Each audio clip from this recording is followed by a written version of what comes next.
바로 모두 자리에 앉아 주십시오.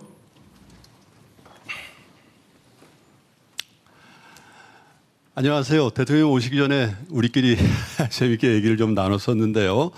디지털 토크 라이브 국민의 목소리 정책이 되다의 사회를 맡은 3프로TV의 김동완입니다. 감사합니다. 네. 오늘 이 자리는 대통령님과 네 분의 패널분들 그리고 우리 국민들이 함께 참여해서 민생과 경제를 주제로 얘기를 아주 터놓고 하면서 국민들의 목소리를 직접 듣고 또 그 목소리들을 통해서 필요한 정책을 만들기 위해서 마련된 자리입니다. 먼저 디지털 토크 라이브 국민의 목소리 정책이 되다에 국민들을 대표해서 참석해 주신 우리 패널 네 분을 영상으로 함께 보시죠.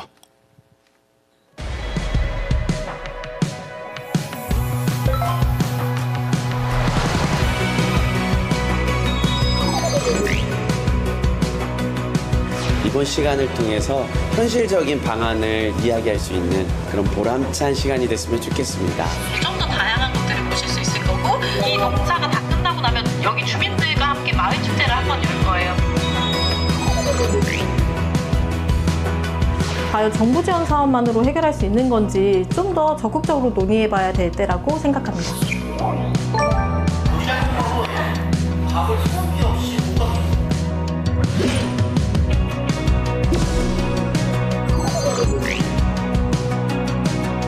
많은 소상공인들에게 큰 힘이 되었으면 좋겠습니다.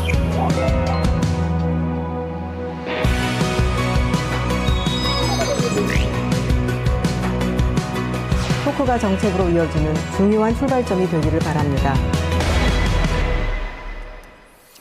네, 박수 한번 하실까요? 감사합니다. 굉장히 바쁘실 텐데 국민의 목소리를 직접 전달해 주시기 위해서 함께해 주신 네 분의 패널들께 감사의 말씀을 드리고요. 네 분께서도 그냥 간단히 인사 한마디씩 하실까요? 네, 홍석천 씨부터. 안녕하세요, 홍석천입니다. 이렇게 제 자리가 대통령님 옆자리인지 모르고 있다가 살짝 긴장했는데요. 사실 제가 매 정권마다 이렇게 소상공인 또 자영업자 이야기에 고충을 듣고 싶다 그러면 저를 찾아주시는데 별 효과가 별로 없었습니다. 근데 오늘을 통해서 이번에는 좀 제대로 효과를 좀 받았으면 좋겠다는 생각이 좀 듭니다. 대통령님이 오랜만에 뵙는데 너무 잘생기셨어요. 제 스타일은 아닙니다. 예.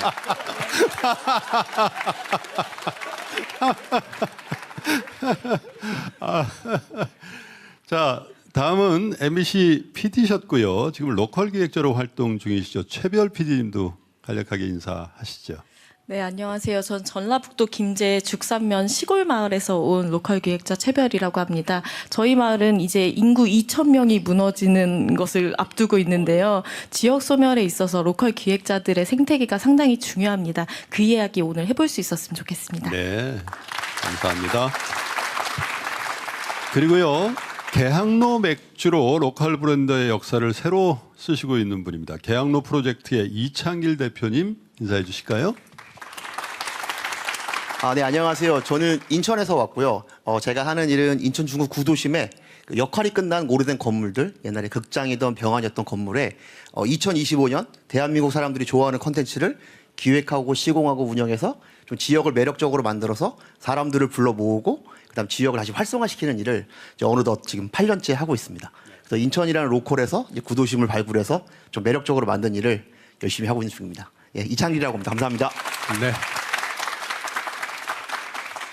인천에 가시면 꼭 한번 들리시면 좋을 것 같습니다. 마지막으로 우리 시대를 읽는 경제학자로 국민들의 경제 멘토 역할을 하시는 분이죠. 정세훈 교수님 오셨습니다. 예, 안녕하세요. 정세훈입니다.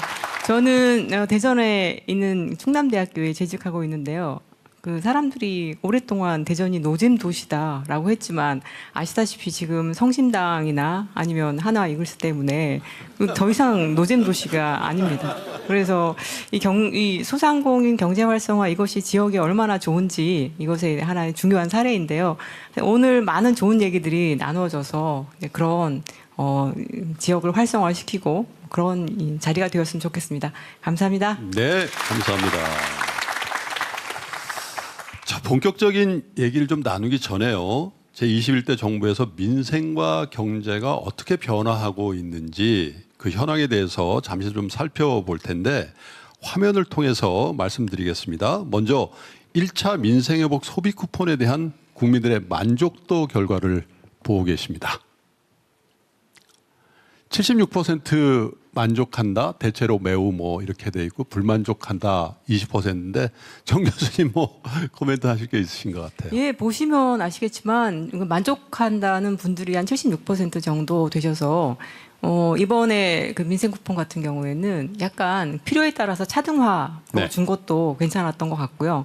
제 생각에 불만족한다 저분들은 아마 더 많이 줬으면 좋겠다 이런 생각으로 불만족한다 그러시지 않으셨을까 생각이 됩니다. 자, 두 번째는요. 소상공인 및 자영업자의 만족도 결과를 따로 저희가 뽑아봤는데 요건 만족도가 조금 더 낮네요. 72% 만족, 불만족이 18%인데 소상공인 대표로 오셨으니까 홍석천님. 제가 이태원에서 저는 사실은 이 쿠폰을 어떻게 다운받는지도 잘 모르는 약간 기계치인데 네. 약간 나이 드신 분들 그렇지 않습니까? 그래서 후배한테 얘기해서 처음으로 제가 써봤는데 제 고깃집 사장님이 정말 좋아하시더라고요. 저는 이게 됩니까? 그랬더니 됩니다 하면서 바로 7만 원 긁으셨어요. 2번 먹었습니다. 너무 감사합니다. 확실히 경기에 대한 진작 효과가 있었던 것 같죠. 그랬던 것 같아요. 네, 특히 조금 몇 번 더 했으면 좋겠다라고 하시는 자영업자분들이 굉장히 많으셔가지고 네. 예. 그래서 마이크를 대통령님께 넘길까요? 대통령님의 모두 발언이 있겠습니다. 제가 홍석천 선생을 보니까 이 명단에서 연예인이 왜 나왔지 오늘? 근데 자영업하고 약간 네, 자영업하고 계시군요. 그리고 정세현 교수님도 제가 그분 아는 그분인 줄 알았어요. 그 충남대의 사회복지 전공인가 하시는 연세 드신 분이 계시죠. 복지 전공이든가 재정 분석하시는 분. 제가 그분 그 사람이 그래요? 그때 성남에 그때 왔었어요? 그분 이분이 그분이에요? 저 딴 분인 줄 알았는데 그렇군요. 하여튼 반갑습니다. 사실 이런 자리 하면 전 사실 매우 부담스러워요. 우리나라 경제 상황이 사실은 평균적으로는 나쁘지 않은데 압도적 다수의 사람들은 매우 힘들어해요. 왜 그럴까? 그 당연히 불평등 때문이죠. 예를 들면 주가가 막 엄청나게 오른다 그래도 많은 국민들이 거기서 뭐 체감하는 건 아니거든요. 또 뭐 경제가 분명히 1분기 마이너스에서 2분기 거의 제로에서 이제 3분기 되니까 0.91% 가까이 올라갔다는 건데 그런 거 보면 지표는 많이 개선되는데 숫자로는 현장에서는 여전히 힘들어하세요. 저는 정치라고 하는 게 보통 생각하면 목소리 높여서 사태지라고 싸우는 거 생각하지만 정치의 본질은 사실 국민들이 지금보다는 더 나은 환경에서 살아갈 수 있게 하는 거잖아요. 그냥 민생, 국민의 삶. 민생 그러면 너무 식상한 단어이긴 한데 국민의 삶, 사람의 인생, 삶이라고 보면 정말로 중요한 일이죠. 근데 그 중에 제일 중요한 게 사실 경제 문제예요. 먹고 사는 문제. 과거에도 등 따시고 배부른 게 최고다라고 얘기하는 것처럼 먹고 사는 게 힘들면 정말 피곤해요. 그리고 또 상대적인 빈곤감도 있죠. 다른 사람들은 잘 사는데 나는 왜 이럴까? 어쨌든 그런 문제를 최소화하고 사람들이 좀 희망을 가지고 살아가게 하는 게 정치이고 누가 뭐라 하든 지금은 제가 최고 큰 책임을 지고 있죠. 그래서 사는 게 힘든 분들을 보면 제가 답답하고 책임감 이런 것 때문에 어깨도 많이 무거워지는 걸 느끼는데 또 한편으로 보면 있는 자원을 적절히 잘 배분해 가지고 효율성 높게 쓰면서 지금보다 좀 낫게 만들고 있다는 거 생각하면 사실은 자부심도 생기고 보람도 있죠. 오늘 이 자리도 여러분들 사실 하실 말씀 정말 많으실 거예요. 뭐 제가 모든 문제들에 대해서 다 해결할 수도 없고 또 그러나 여러분들의 말씀을 듣고 또 가능한 방법들도 함께 논의해보고 또 여기 우리 주요 그 수석들 또 정책실장 포함해서 또 담당 장관까지 또 다 나오셨기 때문에 저를 포함해서 이분들한테 좀 뭐 질책할 게 있으면 하고 시정 요구할 거 있으면 하시고 제안도 하시고 좀 그런 시간을 가지면 좋겠습니다. 그리고 고난이라는 걸 가지면 점점 이렇게 현장으로부터 멀어지게 되거든요. 의도적으로라도 현장 속으로 또 우리 국민들 속으로 들어가서 치열한 삶의 현장을 느껴보고 또 얘기도 들어보는 게 필요할 것 같습니다. 여러분들 터놓고 편하게 말씀하시고 지방에서 다양하게 좀 잘 구성하신 것 같아요. 패널들을. 지방에서 오시다는데 대한민국의 또 중요 과제 중에 하나가 지역 균형 발전이죠. 지금 수도권 집값 때문에 좀 시끄러운데 사실 제일 근본적인 문제는 수도권 집중에 있는 것 같아요. 물론 이제 자산 배분에 있어서 좀 문제가 있기는 하지만 근본적으로는 하여튼 한쪽으로 너무 몰리니까 생기는 문제이기도 합니다. 지역 균형 발전, 지방이 같이 사는 길은 또 뭘까? 이런 의견도 좀 많이 내주시고요. 특히 저 정책실장 계신데 저분이 저보다 힘이 현실적으로 더 세거든요. 네, 우리 금융위원장도 계시고 이 자영업 하시는 분들은 사실 요새 빚 때문에 또 난리죠. 네. 저는 금융 문제에 있어서는 좀 더 지금보다는 좀 개혁적으로 접근했으면 좋겠다. 사실 숫자에 불과한데 좀 실물과는 좀 다르잖아요. 그래서 그건 정책적으로 조정 여지가 많고 특히 선진국들을 보면 못 갚을 빚은 신속하게 탕감해서 정리해버려야 그 밭이 묵은 밭 건물을 좀 걷어내면 새싹 돋는 것처럼 그렇게 될 수 있는데 우리는 한 번 빚지면 죽을 때까지 쫓아다니잖아요. 그래서 사회적으로 사실은 바람직하잖아요. 금융 문제, 부채 문제.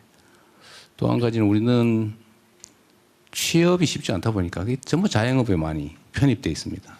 우리나라가 전 세계적으로 자영업 비율이 엄청 높은 편에 속하거든요. 그래서 이게 최저임금도 못 버는 경우가 태반이다.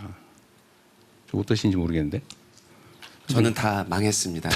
예, 다 접었습니다. 예. 아, 그러셨어요? 예. 큰일 났네. 이거 봉석천 선생 같은 분도 접고 그러면 안 되는데.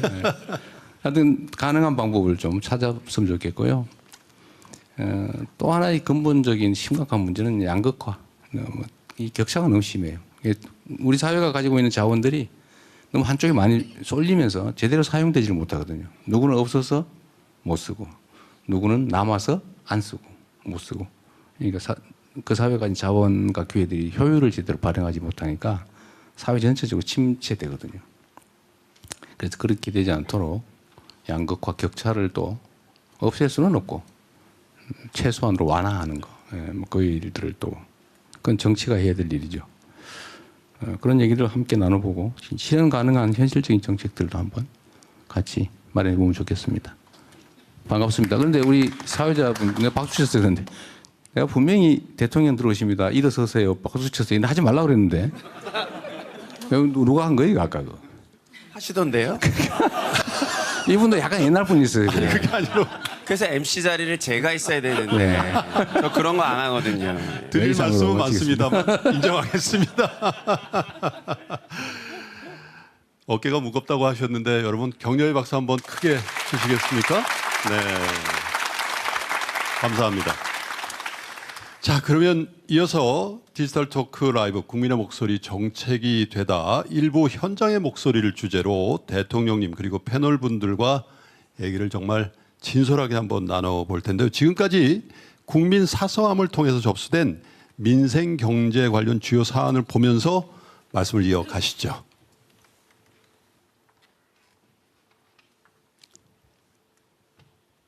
네, 첫 번째 사연이군요. 50대 식당 운영. 참고로 저분은요, 실존 인물을 아니시고 AI입니다.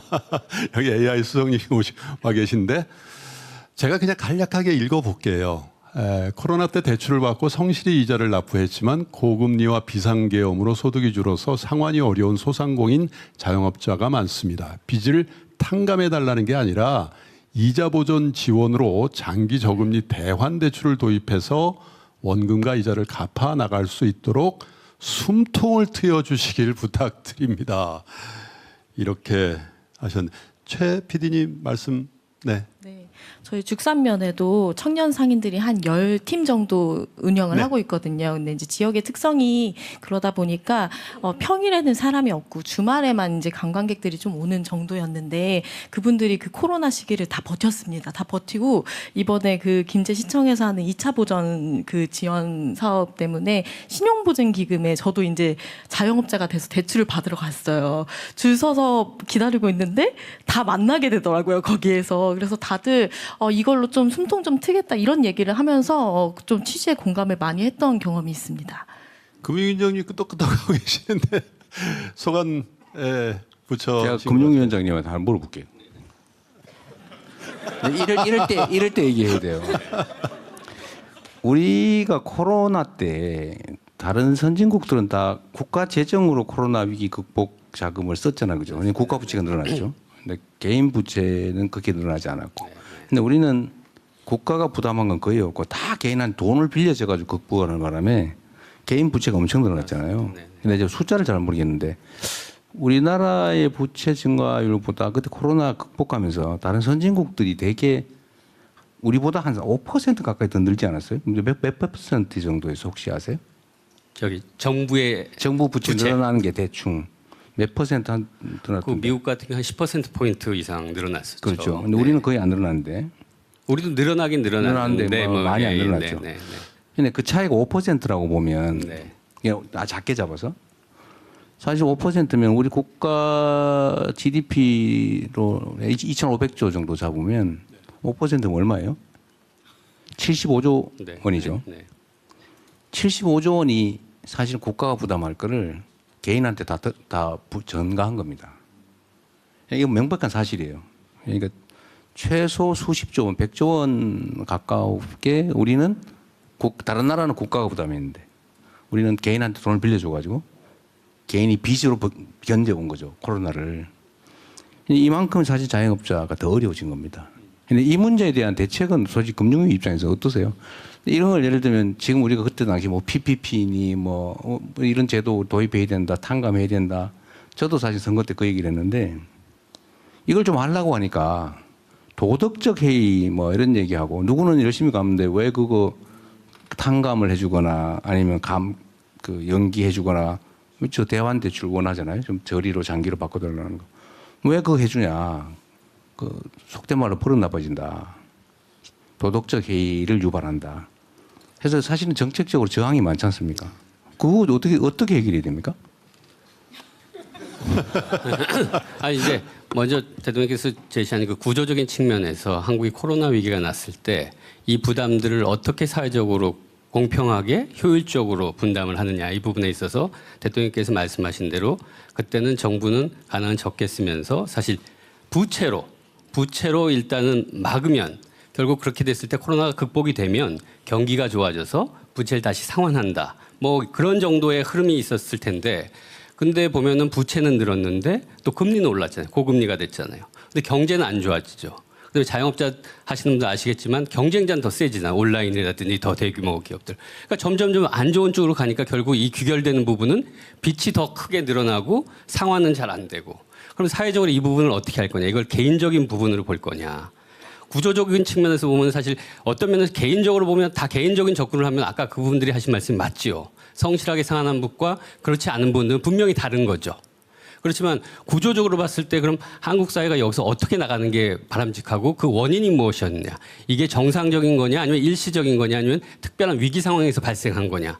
이런 측면에서 보면은 사회적으로 이걸 해결해야 될 부분이 굉장히 크고 그다음에 또 진짜로 자영업자들의 그 삶이라는 게 굉장히 절박하고 네, 그래서 저희들이 이번에 이제 새 출발 기금이라든지 세도약 기금을 통해서 부채 더 이상 어떻게 할 수 없는 부분은 이거를 계속 그쪽을 쫓아가봐야 사회적으로 부담도 안 되고 더 절박한 시정으로 더 안 좋은 쪽으로 가니까 이건 사회적으로 위기 상황에서는 이렇게 막는 게 결국 사회 전체를 다시 회복시키고 개인한테도 삶의 재기의 길을 주는 거고 그래서 효율적인 측면에서도 이게 바람직하다. 그래서 이제 부분적으로 그런 부분들이 있지만 그런 보완 장치들을 가져가면서 저희들이 사회 전체적으로 그렇게 만들어가는 게 필요하다고 생각합니다. 너무 길죠.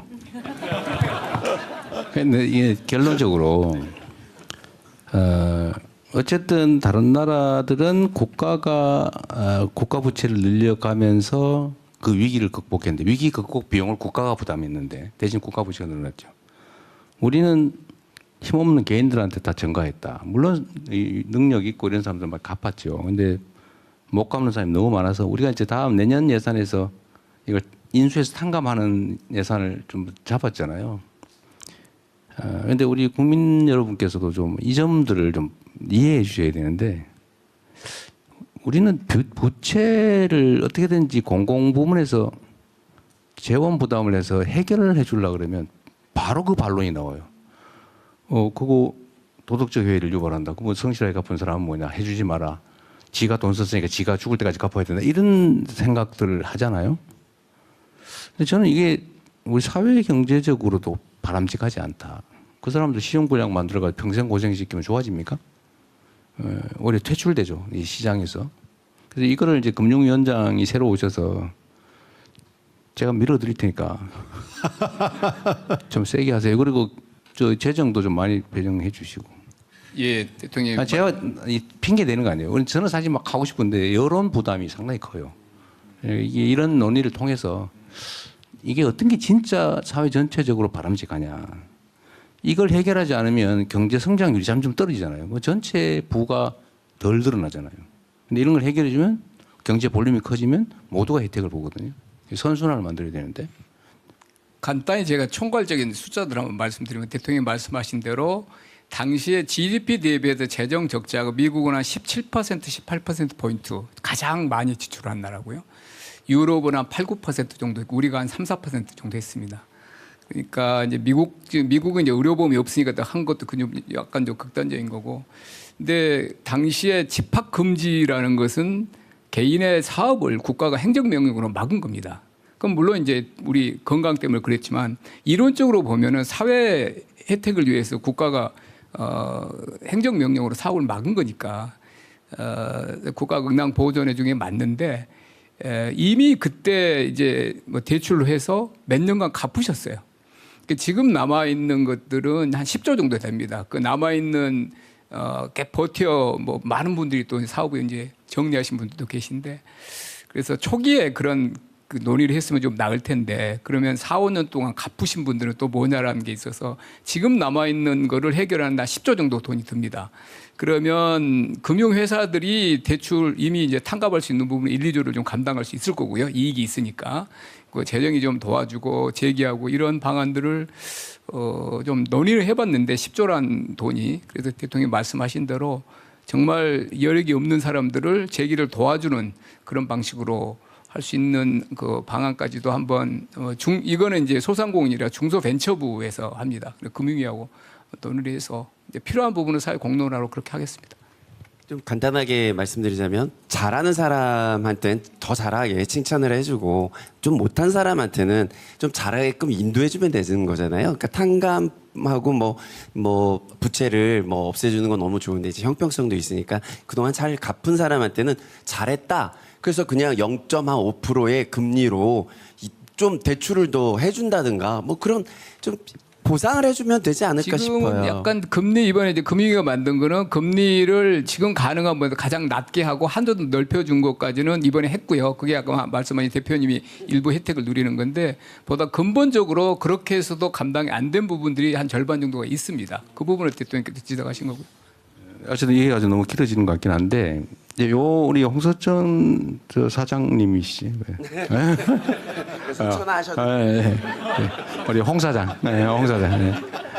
홍 사장께서 말씀하신 게 이제 못 갚는 사람은 탕감하거나 이자를 깎아서 장기 분할 상환하게 하거나 이제 재정이 좀 들어가는데 열심히 잘 갚고 있는 사람들은 예를 들면 이자를 더 깎아준다 이런 거 할 수 있지만 사실은 나는 돈 안 빌렸는데 난 돈 안 빌렸는데 왜 난 혜택이 없어?라고 하는 게 자영업 안 하고 돈 안 빌렸던 사람이 훨씬 많단 말이에요. 근데 이분들의 저항감이 있어요. 근데 이런 점에 대해서 다시 원론적으로 돌아가면 그게 자영업자 잘못이냐, 다 빚진 게. 아까 얘기한 대로 집합금지명, 제가 제일 먼저 그때 시작하긴 했지만 온갖 규제를 가하죠. 영업시간 제한 뭐 해가지고 사람들이 길에 안 다니까 영업 안 되고 장사 망하고 빚 늘고 했는데, 이거는 사실은 재정이 담당해야 될 부분이죠. 즉 온 국민이 다 감당했어야 된다 그때. 근데 그때는 뭐 저로서도 뭐 권한도 없고 말을 들은 많이 했지만 결국 안 해줬는데, 조금밖에 안 해줬죠. 지금이라도 사실 그거는 보완을 해줘야 된다. 그건 자영업자의 잘못이 아니고 진짜 자영업자를 잘 갚은 사람이든 못 갚은 사람이든 그 집단이 혜택을 본다고 하는 게 우리 국민들 일반, 빚지지 않은 국민들 일반이 억울하게 생각할 점만은 아니다. 왜냐하면 그때 위기 극복 비용은 원래 국가가 담당했어야 되거든요. 이 점들을 저는 국민들께서 조금 용인을 해주시면 부채 청산 또는 정리하는 데 좀 도움이 되지 않을까 싶어요. 그래서 좀 얘기를 길게 하는 겁니다. 우리가 하나의 공동체로 살아가잖아요. 대한민국이라고 하는 하나의 공동체의 이웃으로 살아가기 때문에 나 혼자만, 너는 남이야, 칸치고 살 수는 없는 거여서 공동의 비용을 부담한다라고 좀 용인을 해주시면 좀 더 적극적으로 이 정책을 할 수 있을 것 같아요. 지금은 사실 엄청 부담스럽습니다. 욕을 해요. 네. 왜 거기다 해주냐. 근데 공동체라는 생각을 좀만 더 하자라는 차원에서 좀 길게 얘기했습니다. 네. 여러분 기대되시죠? 오늘 토론이. 예. 여러분은 기대가 되시고 저는 걱정이 됩니다. 자, 그러면 두 번째 사연은요, 고물가에 따른 생계비 부담에 관련된 사연인데 이것도 화면 함께 보시죠. 전남 장흥에 사는 대학생 아들과 초등학생 딸을 둔 엄마입니다. 시골도 물가가 너무 비싸 장바구니에 몇 개 담아도 10만 원이 훌쩍 넘어 서민들이 살기 힘듭니다. 물가 안정을 잡을 수 없을까요? 먹는 것만이라도 풍요롭게 사 먹고 싶습니다. 교수님. 예, 아마 모든 국민들이 다 뭐 이 문제로 고민이 있을 것 같은데요. 저는 좀 궁금해요. 이게 단기적으로 어떤 대책을 통해서 해결될 수 있는 뭐 유통 부분 구조 개선이나 아니면 장기적으로 우리나라 농업 자체가 좀 이제 기후가 바뀌었으니 좀 바뀌어야 되나. 그래서 정부에서 여기에 대해서 어떤 대책을 가지고 있는지 좀 오늘은 좀 들어보고 싶은 그런 생각이 있습니다. 이거는 정책실장님께 저희가 마이크를 한번 드려볼까요? 예, 뭐 대통령께서 제일 강조하시는 부분이 물가고 오늘 국무회의도 말씀하셨고 뭐 일주일에 한 번씩은 말씀하시는 것 같고요. 직접 또 회의도 주재하고 계시는데, 지난 이 2020년 이후에는 특별히 이제 팬데믹 이후에는 국제적으로도 이렇게 원재도 높고 그런 거시적인 요인도 어렵고, 최근에 지금 대통령이 6월 달에 정부를 새로 맡아서 제일 먼저 강조하신 것이 가공식품들, 식료품, 왜 이렇게 이유 없이 그런 거시적인 환율 그런 거 말고 갑자기 튀는 거는 정부가 경계를 느슨해하고 이렇게 좀 방치한 부분이 있다. 그래서 저희가 그런 그 뭐 계란 같은 경우에도 산란계, 현지 산란계 협회가 이렇게 막 가격 조정하는 그런 문제 우리가 좀 시정해가지고 계란값도 한 15% 저희가 낮췄고요. 지금은 가공식품들 뭐 밀가루 이런 거는 이제 저희가 수입 원료 부분은 할당 관세로 낮춰주고, 빵 원료 만드는 제분 회사, 그 다음에 저기 무슨 설탕 이런 쪽을 직접 저희가 하나하나 정해가지고 지금 공정위 이런 물가 당국이 좀 시정을 하고 있고, 아마 조금씩 소위 말 빵플레이션 같은 거는 좀 잡힐 것 같고요. 라면도 그렇고, 구조적으로 농림 축산 이런 쪽은 이제 현지 뭐 기후 작황 때문에 하는 건 어쩔 수 없고요. 그런 거는 정부가 비축 가지고 있는 걸 최대한 이렇게 유연하게 대응하려고 하고 있고, 구조적으로 지금 지적하신 유통 문제도 저희가 온라인 쪽하고 뭐 중도메인들 문제까지 다 이렇게 지정을 해서 농림부 장관님이 각각의 TF를 만들어서 하고 있으니까요. 직접 뭐 체감하는 거를 바로바로 그렇게 확 낮출 수는 없지만 매주 할 수 있는 행정력을 총동원해서 구조적으로 쌓여있는 문제들을 발라내서 물가를 잡으려고 노력을 하고 있습니다. 예. 물가 얘기하면 방송에서 이런 얘기를 많이 아주 상투적으로 많이 씁니다. 남편 월급하고 아이들 성적 말고는 다 오른다. 그래서 공감하시죠? 그래서 이재명 정부 5년 뒤에는 아마 아니 그 전에라도 대한민국 주가 말고는 다 안정됐다. 이렇게 되기를 바라겠습니다. 박수 한번. 저는 뭐 또 제 뒤에 1,500만 투자자들이 계시니까 3,600포인트 일단 감사드린다는 말씀 한번 드리고요. 세 번째 사연도 한번 같이 보시죠. 전통시장 주변 상점가에서 가게를 운영하지만 구청에서는 전통시장 구역이 아니라는 이유로 온누리 상품권 사용이 불가능합니다. 손님들은 당연히 시장 상권으로 여기는데 상품권을 받지 못해 매출 손실뿐 아니라 소비자 신뢰도 잃고 있습니다. 온누리 상품권이 기존 전통시장뿐 아니라 주변 상권에서도 사용될 수 있도록 제도를 개선해 주시기 바랍니다.